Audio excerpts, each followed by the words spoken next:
चांगले गुण ओळखायला शिका ना. मी फिरते 500 दिवस पण मी काम चांगलं करते असं म्हणा. बायकांनो, एकमेकींच्यातले चांगले गुण ओळखता येतील त्या दिवशी भांडणं बंद होणार आहे. त्यामुळे नात्यांवर बोलूया. आज सगळ्या नात्यांवर थोडं थोडं थोडं बोलत जाऊया. ही नाती सुंदर करूया. सासू सुनेचं नातं सगळ्यात पहिल्यांदा.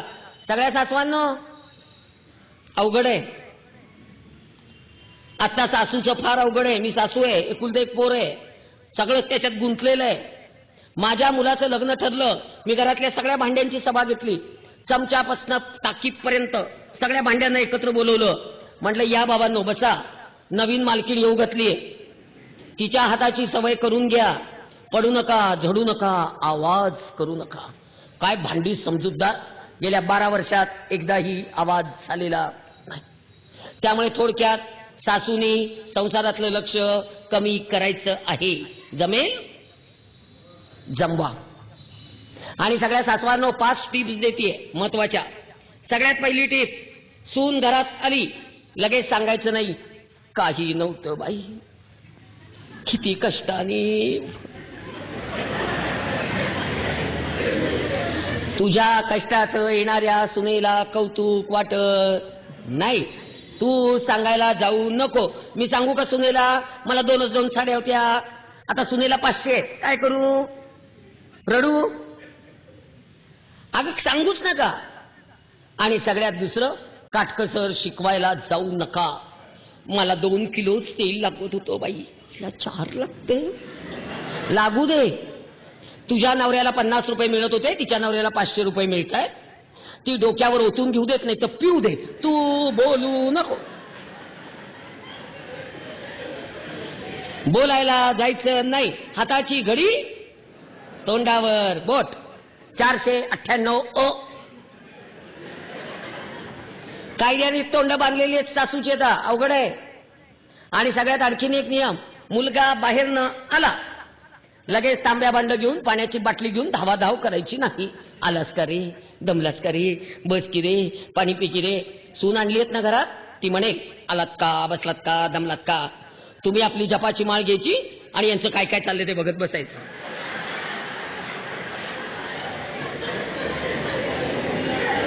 आणि सून जर मालिका बघत असेल, तिचा एपिसोड आवडता संपायचा असेल, तोपर्यंत ती तुझ्या मुलाला पाणी पण देणार नाही, जेवायला पण देणार नाही, काहीच देणार नाही. तू कासावीस होऊ नको. लेकरू,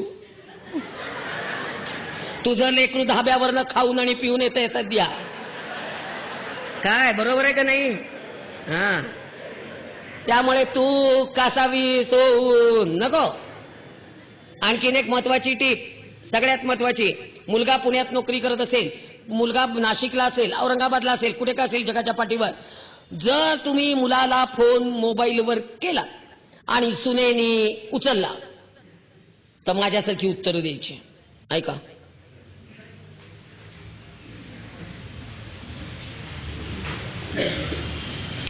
हॅलो हॅलो, हा रश्मी, अगं आज सकाळपासून तुझा फोन स्विच ऑफ येत होता ग सारखा, म्हणून मी आशुतोषच्या फोनवर केला शेवटी.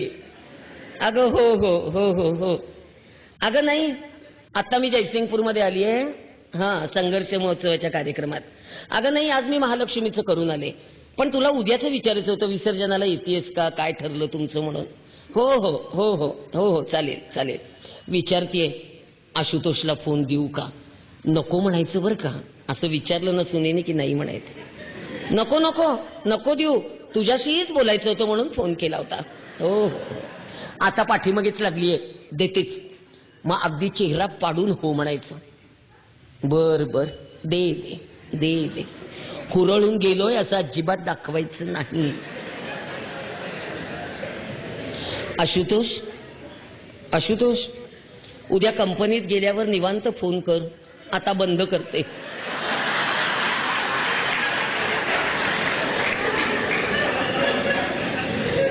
उद्या कंपनीत गेल्यानंतर त्याने निवांत फोन केल्यावर तासभर बोलायचं, सुने समोर 30 सेकंदच बोलायचं. लगेच सुरू करायचं नाही, जेवलाच का रे, करती का रे स्वयंपाक, आणि तिकडे स्पीकर ऑन असेल तर यांचं सँडविच होत आहे, होय की नाही? हो म्हणा. सगळ्या अख्ख्या महाराष्ट्रात तुमच्या बाजूनी बोलणारी मी एकटी आहे, दुसरं कोणी नाही आहे. हा, मी एकटी बोलते. काय करणार आहे, खरंच मी एकटी बोलते, कुणी बोलत नाही त्यांच्या बाजूने. त्यांचं सँडविच होतंय ग. अगं एकीने त्यांना जन्म दिलाय आणि एकी बरोबर त्यांना जन्म घालवायचा आहे. त्यांना दोघी हवे आहेत आणि तुम्ही दोघी म्हणता की हा पाहिजे तर नाही, काय करायचं, मला तोच पाहिजे. अगं हो, तुमचाच आहे दोघींचा हक्क. गाजवताना सुद्धा आईने थोडस आता मन काढून घ्यायचंय. तो तिचा नवरा आहे, तिचा हक्क जास्त आहे आपल्यापेक्षा. आणि सगळ्यात एक महत्वाची गोष्ट सुनांनो, नवऱ्याच्या हृदयाच्या पहिल्या कप्प्यात नेहमी त्याची आईच असते. आपण नेहमी दुसऱ्या कप्प्यातच असतो. त्यामुळे त्याच्या पहिल्या कप्प्याला धक्का लावायचा प्रयत्न चुकून सुद्धा करायचा नाही. मुलं झाल्यानंतर आपण तिसऱ्या कप्प्यात जात असतो आणि मुलं दुसऱ्या कप्प्यात येत असतात. पण तरी सुद्धा आपल्याशिवाय त्यांचं काही अडकच. त्यांना कप्पे फार येतो. प्रॉब्लेम तिथं आहे, कप्पे फार आहेत. पण तरी सुद्धा सांगते, नवरा जिंकायचा असेल तर सासू जिंकता आली पाहिजे. सासू जिंका, नवरा जिंकला जाणारच आहे. मी तर सासूबाईंच्या पाठीमध्ये फार पळाली बाबा. आई आई आई आई आई त्या म्हणायच्या, अगं तो आलाय. म्हटलं येऊ दे, तुम्हीच द्या चहा. बाप रे, सासूबाईंना कळलं पोरगी चांगली आहे. त्यांनी फार प्रेम केलं, त्याच्यामुळे नवऱ्यानी पण फार प्रेम केलं. फक्त फिरायला नेलं नाही एवढंच. पण आता मीच फिरते त्यामुळे काही प्रॉब्लेम नाहीये. पण बायकांनो, समाधान असतं आणि हे समाधान मानता आलं पाहिजे. आणि सगळ्यात महत्वाची टीप सासूसाठी, आपल्या मुलाच्या आवडी निवडी सुनांना चुकून सुद्धा सांगायच्या नाहीत. त्याला हे आवडत नाही, त्याला ते आवडत नाही, त्याला असं लागतं, त्याला तसं लागतं. तिला नवरा समजावून घेऊ दे. नवरा समजावून सांगण्याच्या भानगडीत पडू नका. नवरा समजावून घेतला पाहिजे.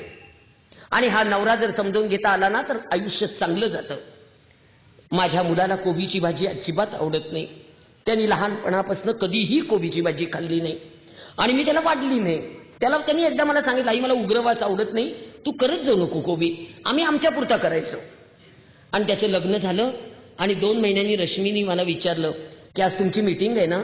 म्हटलं हो, पण मी पोळ्या करून जाणार आहे, तू भाजी कर. आणि तिला अख्ख्या फ्रीजमध्ये कोबीच सापडला हो. आणि तिने कोबीची भाजी केली आणि आम्ही सगळेजण गोल जेवायला बसलो. तिने मुलाच्या पानात कोबीची भाजी वाढली. मुलांनी माझ्याकडे बघितलं, मी मुलाकडे बघितलं, आम्ही दोघांनी कोबीकडे बघितलं. तिने माझ्याकडे बघून, त्यांनी माझ्याकडे बघून खून केली. तेव्हा माझ्या लक्षात आलं, आता आपण बोलायचं नाही, तो ती भाजी खाणार आहे.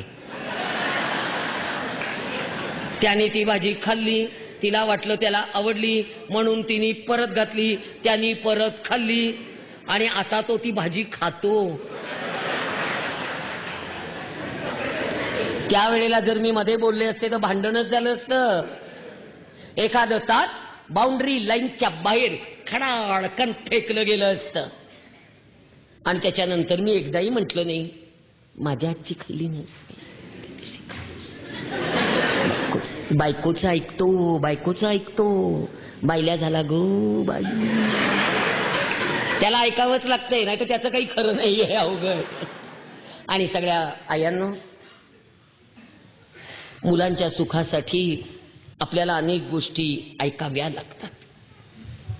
सोन्यासाठी चिंदी जपावीच लागणार आहे, सून जपावीच लागते, नाहीतर यांना सुख नाही लागणार ग. आपल्या मुलाला सुख लागावं म्हणून सून जपा. फक्त आता चिंदी म्हणू नका. शिकलेल्या पोरी घरात येतात, इगो दुखावला जातो. परवा मी एका डॉक्टरांना विचारलं, डॉक्टर इगो सोनोग्राफीत दिसतो का हो? पण तो इगो फार दुखावला जातो, इगो.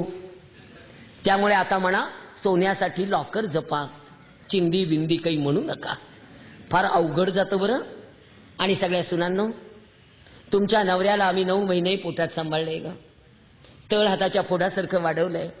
त्याला सर्दी झाली, आमचा श्वास कोंडला, त्याला ताप आला, मी त्याच्या कपाळावर पाण्याच्या गड्या ठेवत ठेवत रात्रभर जागलोय. तुझ्या नवऱ्याला शाळेत घालायला माझ्याजवळ पैसे नव्हते ग. आम्ही कर्ज काढून काढून काढून काढून त्याला शिकवलंय. आम्ही अंगावर एक कण पण सोनं घातलं नाही, पण तुझ्या नवऱ्याचं शिक्षण आम्ही फार चांगल्या रीतीने पूर्ण केलं बाई. आणि ज्या वेळेला तो वेल सेटल झाला त्यावेळी आम्ही तुम्हाला मिरवत मिरवत आणलं, कारण आमची वंशवेल पुढे वाढावी म्हणून. जगाच्या व्यवहारात येण्यासाठी डॉक्टर नाळ तोडतात. ही आईशी असलेली 25 वर्षाची नाळ तुमच्या एकटीच्या येण्यामुळे लगेच तुटेल. थोडंसं नवऱ्याने आई आई केलं एवढा राग काय येतो ग? तुमचाच असतो तो. आम्ही परत पोटात घालून बंद करणार आहोत का? थोडाही संयम नाही. आणि सगळ्या सासवांनो, फार अवघड परिस्थिती आहे. गप्प बसण्याशिवाय आता पर्याय नाही. आणि आता सध्या सासूचा सगळीकडे दोष नाहीये. आज 3,40,000 अर्ज घटस्फोटाचे पेंडिंग आहेत. आणि त्याच्यातले अनेक अर्ज, हजारो अर्ज हे एकट्या सासूमुळे नाही आहेत. यामध्ये सगळ्यात दोषी जर सासूपेक्षा कुणी असेल तर मुलीची आई आहे. मुलीच्या आईची मुलीच्या संसारातली ढवळाढवळ प्रचंड वाढलेली आहे. त्यामुळे खरी भांडण आहेत. आमच्या वेळेला बरं होतं, पोरगी एकदा सासरी गेली की तिला पोर झाल्याशिवाय जेवायला जायचंच नाही. बरे होते ती परत बंधनं. आता पोरगी गेली सासरी की सत्यनारायणाला दुसऱ्या दिवशी गिळायला हजर. आणि मुलींच्या आयांनो, एक गोष्ट इथे ठामपणे उभं राहून सांगते, मुलगी म्हणून कुठलेही संस्कार करत नाही आहात. दुसऱ्याच्या घरी पोरगी पाठवायचे संस्कार नाही करत. आज मुलीवर संस्कार न करता मुलगी पाठवली जाते. फक्त तिला जन्माला आल्यावर एकच सांगताय, इंजिनियर व्हायचंय, डॉक्टर व्हायचंय. पोरांना पण तेच सांगायचं, इंजिनियर व्हायचंय, डॉक्टर व्हायचंय.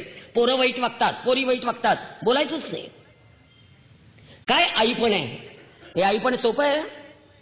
आणि मुलींच्या आयांना फार बंधनात राहावं लागेल पोरींना. आता काय वाईट वागतायत पोरी, बोलले तर राग येईल. आज 4 दिवस घर टिकत नाहीयेत. 4 दिवस सासरी गेल्यानंतर 4 दिवसामध्ये पोरी परत आहेत. एती जातीला गेल्या की परत येतच नाहीत. काय करणार? सगळीकडे त्रास नाहीये. आणि त्यामुळे आज मुलींच्या आईला माझा पहिला प्रश्न आहे, स्त्री पुरुष समानता, स्त्री पुरुष समानता, स्त्री पुरुष समानता. मला मान्य, मुलाच्या जन्माचं स्वागत करा, मुलीच्याही जन्माचं स्वागतच करा. मुलाला चांगले कपडे, मुलीला चांगले कपडे. मुलाला चांगलं शिक्षण, मुलीला चांगलं शिक्षण. मुलाला चांगली नोकरी, मुलीला चांगली नोकरी. मला सगळं मान्य आहे. पण माझा प्रश्न असा आहे की जर ती मुलगी आहे तर तिला मुलाच्या इतकं बिनधास्तपणे आपल्याला वाढवता येतं? तिला सांगायचं नाहीये तू भारतीय स्त्री आहेस? तिला सांगायचं नाहीये तुला संवेदना आहे? तिला सांगायचं नाहीये तुला उठता बसता चावरावं लागतं? तिला सांगायचं नाहीये लक्ष्मण रेषा ठळक आहे? तिला सांगायचं नाहीये देवाने एक नाजूक अवयव दिलाय, त्याला शील म्हणतात, त्याला चारित्र्य म्हणतात?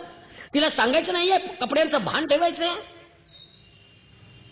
काय सांगायचं नाही मुलींना? काय सांगणार आहात? आणि मुलींना परवा एका सासऱ्यांचा अर्ज आहे माझ्याकडे.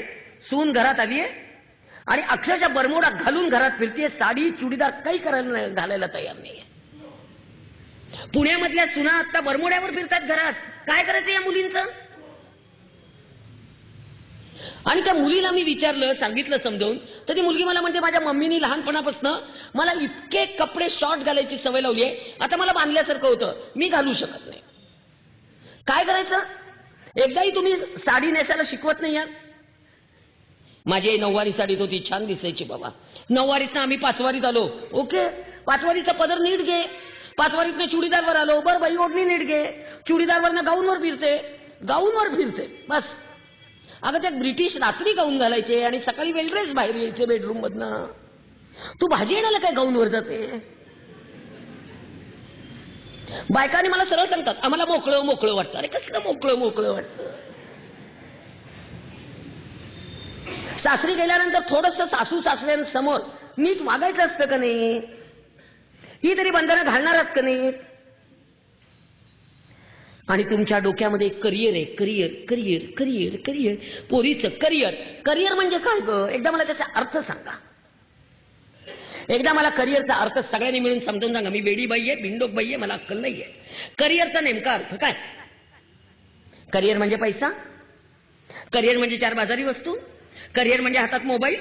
करिअर म्हणजे बसायला गाडी, करिअर म्हणजे बंगला, करिअरचे अर्थ काय आहे? स्त्री मुक्तीचा डांगोरा पिटणाऱ्या बायका एक वाक्य फार चुकीचं बोलतात बाबा.